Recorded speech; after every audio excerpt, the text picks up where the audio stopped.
On the 9th of February this year, Chrisland schools made headlines for the wrong reasons as a 12-year-old student, Whitney Adeniran, slumped and died during the school's inter-house sports at the Agege Stadium. The parents of the 12-year-old deceased student, Blessing and Adeyemi Adeniran, are still seeking answers surrounding their daughter's death. The coroner, Mrs. O.O. Fajano, presiding over an inquest to unravel the circumstances surrounding the death of Miss Whitney Adeniran, has warned against delays in the proceedings. Fajano told parties in the suit to refrain from any actions that could prolong the inquest. Joining us on the show this morning to discuss how far the case surrounding the death of Whitney Adeniran has gone is Jiti Ogunye, a human rights lawyer. Good morning and welcome to the morning show. Good morning, Jiti Ogunye. Thank you for joining us. Well, first, let's start with, your observations about the state of the case involving Chrisland School and the death of Miss Whitney Adeniran. And to ask you whether it's legal to have a criminal trial going on when an inquest is still going on, especially as the public, as the inquest may well be to determine what exactly happened.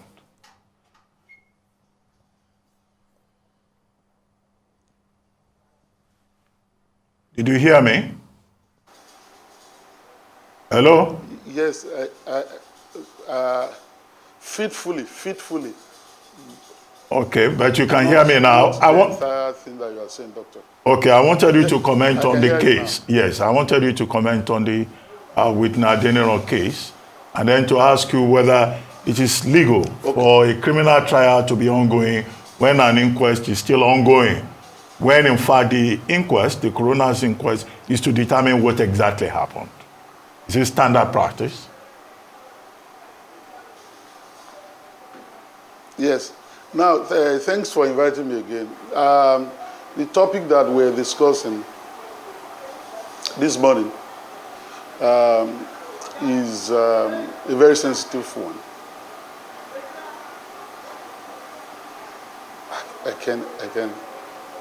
We can hear you in the studio. Okay, thank you, sir. So the topic we are discussing this morning is a very sensitive one. It's an emotive one, and as a parent and a Nigerian, and as a human being, my heart, our heart, should go out to the family, the Adeniran family, for losing a daughter so young and so promising.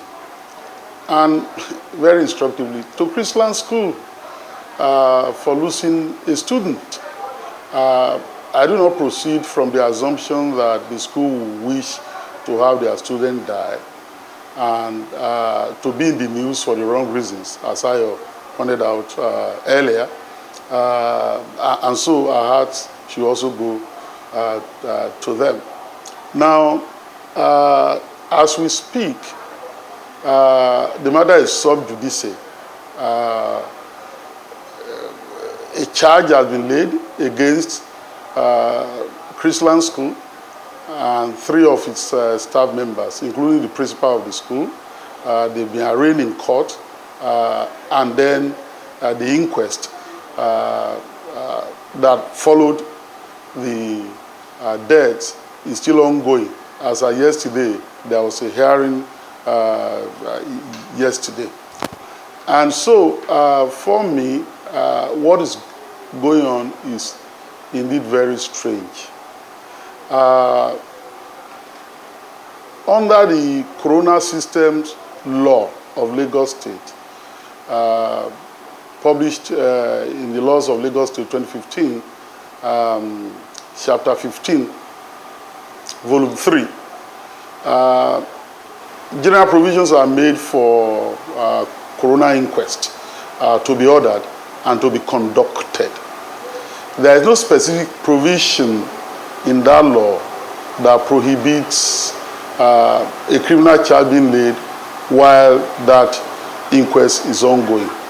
However, I can say clearly and categorically that it is not the intent of the maker of that law that the very subject of the inquest while the inquest is still going on, while blame is yet to be allotted, and while findings are yet to be made, will then be the subject of an ongoing criminal trial, where the guilt of those who are facing the inquest or who are being investigated in the inquest is being determined.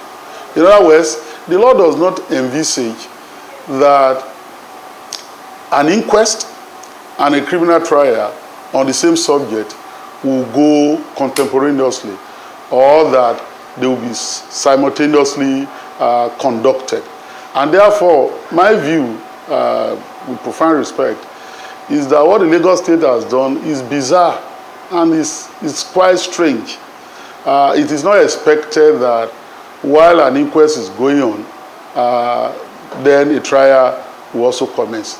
My view, and I hope that this is a well-considered view, is that the Lagos State government rushed to judgment, perhaps pandering to the thirst of our people for justice. You know, our people thirst for justice every time, and sometimes this thirst manifests in jungle justice or lynch justice. We saw one in Akure the other time when a driver that killed some people, you know, was instantly, killed, lynched by the mob. We also saw another one happened in Obafemi Awolowo University recently, when a student who was alleged to have stolen a phone was killed. Yes, the test of our justice is there, but justice is not served and delivered under the rule of law by mob action, a rush to judgment, and conducting an investigation and then commencing a trial at the same time on the same subject. So what I think that the Lagos State government has done on this occasion is a little bit knee-jerk. And I understand the sentiments. I understand that the government will want to be seen, perhaps, in order to enhance its approval ratings or populist quotient, to then rush to things like this and then do what it's doing.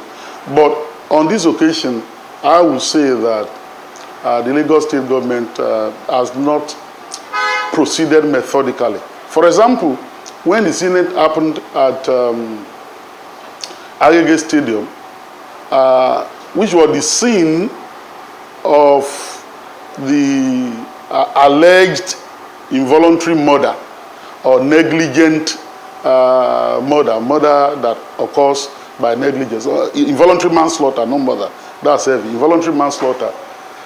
The Agege Stadium was not the stadium that was cordoned off. It wasn't shut. It was the school, which was not the venue of where the incident occurred, that was shut and closed down. And so that will not be the first time the Lagos State government will do that. And we were not told that there's an epidemic in the school, or there was something in the boarding house, and that therefore the closure and immediate closure of the school was justified. I know that Chris Land has been involved in so many things of recent, including the orgy that we saw amongst the students that travel out of the country at the stage and all that. But I just want to stay on this one. Okay. And I would say that it is bizarre, Yunana Wanko, to conduct an inquest and then be arraigning people in court when the subject is the same and when the inquest is yet to be concluded.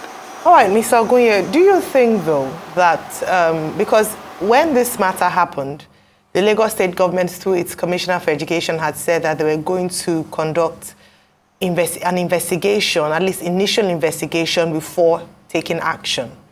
One of the things that have come out is that there was an autopsy done by the Lagos State University Teaching Hospital.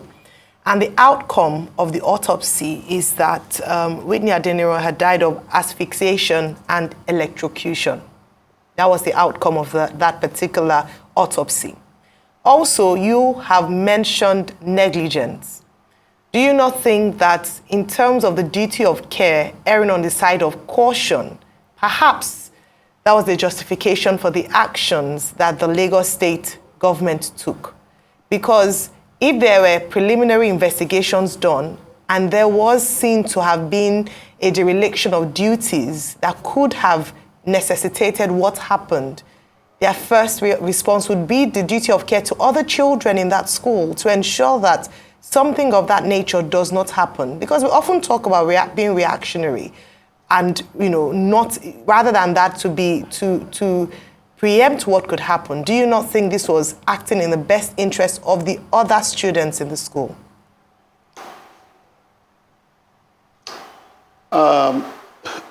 I don't think so, and I will tell you why. The incident we're talking about was specific to that stadium. And that was where the incident occurred. And I know, because my own children, were also using that stadium from their school, because of the nature of Lagos, schools, secondary schools, are not big enough to accommodate fields for track and field events and for sporting activities. So all the schools that we call secondary school in Lagos, or many of them, resort to the stadia that around them to conduct their inter-house sports, organize that. So on this occasion, this incident occurred at that stadium and not in the school. And so I'm talking about a pattern of something occurring then first in shut down the school. So on this occasion, I don't think that that step was justified. And I understand your question, because the incident didn't occur in the school, and so it's not a case of trying to prevent further disasters at that spot. That's number one. Number two is that, well, the inquest was well-intentioned. The intention was good. That's what was supposed to happen, particularly because at the initial point, there was a controversy as to the cause of death. And if you look at the law, Section 15 talks about, accident, unnatural death, inexplicable death, or investigable death that ought to be investigated. So I wouldn't blame the Lagos State government for being proactive, for acting rightly in ordering an inquest. My concern is that when the investigation was conducted and the autopsy was carried out and the Lagos State government had reached that point, because we are talking about the government, Ministry of Justice, or the police acting in concert with the Ministry of Justice. Once they came to the conclusion that they had a prima facie case and that they had good ground to proceed to file an information at the High Court, it is not a holding charge case at the Magistrate Court, pending conclusion of investigation when information will be filed at the High Court. At the High Court, you don't go to the High Court because it's not a court of summary jurisdiction. You go there deliberately by filing an information with proof of evidence. Once they reach that conclusion, that at that time, at that stage, rendered the continuation of the inquest by the coroner untenable. That is the point. A magistrate is presiding over the coroner inquest. A judge is presiding over the involuntary manslaughter, negligence trial. I am saying that these two steps, these two actions are coming from the same government. And the coroner inquest, the inquisition, the outcome is supposed to inform whether a charge should be laid or not. That proceedings are still going on at the coroner's inquest court, so to speak, while that charge was laid on the 30th of March when they were charged, and then they were admitted to bail, and then the matter was adjourned. I'm talking about procedure, due process here, and the rule of law. Lagos State government has a duty to act, not only in that respect, in respect of other cases. Public schools, not just private schools, for example, and then sending inspectors to schools that have boarding facilities to know what is going on routinely in those places, so that we don't have the incident we had allegedly, like we had the other time in that boarding school along the Lekki axis or corridor. So the Ministry of Education in Lagos State has a duty to exercise, to perform. But I'm saying that on this occasion, it is not rational for those two things to go on. Yesterday, I was reading in the newspaper about the inquiry. The parents had given their testimony before the corona. And they may yet give testimony, in court, during prosecution of the case. And the report of the corona is supposed to inform the step that ought to be taken. If the Lagos State government felt that because of the exigency of the situation, and because people were yearning for action, and because they felt they were duty-bound to act so quickly without waiting for the corona inquest, then they had to tell Nigerians and then shut down the corona. Because now, I just point out one absurdity or incongruity, if absurdity is too extreme in the circumstances. The corona granted the request of Chrisland to review the pathology report, to review it. And if it is reviewed and that pathology report is questioned in one way or the other, and the coroner then accept that review as the latter and latest report, that will be a fresh dimension. I'm saying that you don't prosecute and trigger the jurisdiction of the court to adjudicate while you are yet investigating. That is the point. Indeed, that is summary of all that I'm saying this morning. It is incongruous. It is absurd. It doesn't look right. In spite of the fact that the Lagos State government may say that these two can go pari passu, as it is said, but I don't think so. Investigation is not concluded yet. You are prosecuting. That would not be right. And why this is important for me is that we must always desire that justice be served. Too often in this country, unfortunately, many cases where people already in their minds formed an idea of where the guilt lies ended up, not being resolved. The Kudura Dabiola murder cases. Judicially, I mean, the Bola Ige cases, the Delegewa cases, all such cases like that.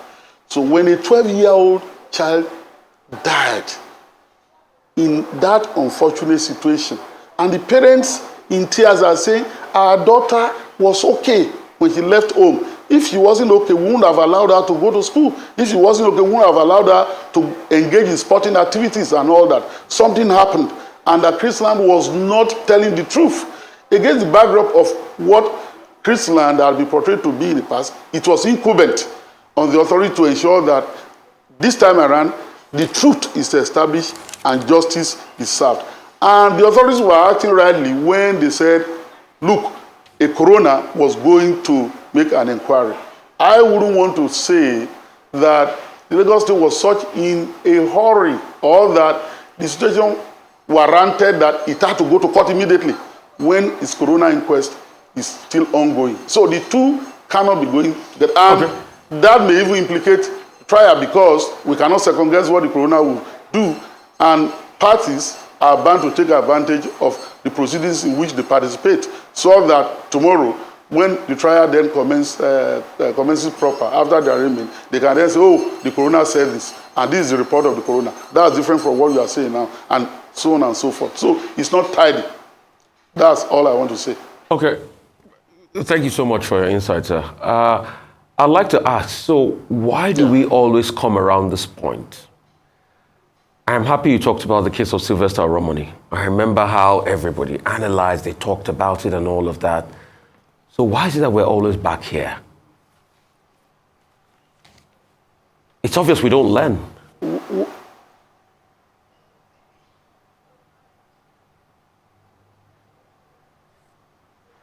Can you hear me, sir?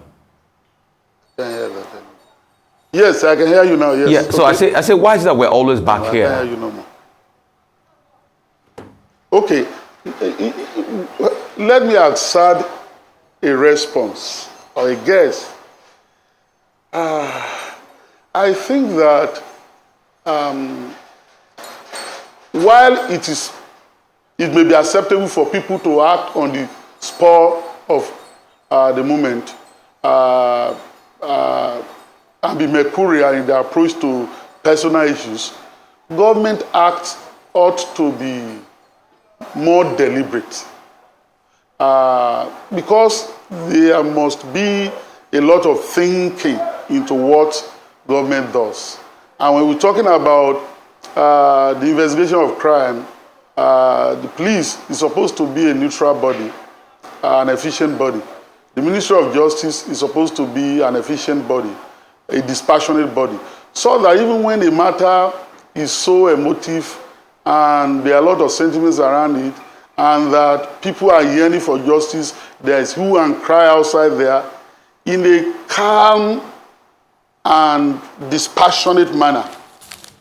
Because that's where it will end ultimately. A judge is supposed to be dispassionate as an arbiter and look at the facts calmly. And that's why sometimes trial outcomes may be different from what the people are saying, outside. My view is that on many occasions, acts of state are taken as popularity contest. I'm sorry to say this. Oh, look at the papers. Look at the social media. What are they saying? So that's what we'll do. Then that's democracy. That's listening to the yearnings and aspirations of the people. While listening to the yearnings and aspirations of the people is commendable, I think that government ought to be more deliberate. Using this one now as a case study, I would say that there's no reason to, because it's the same government.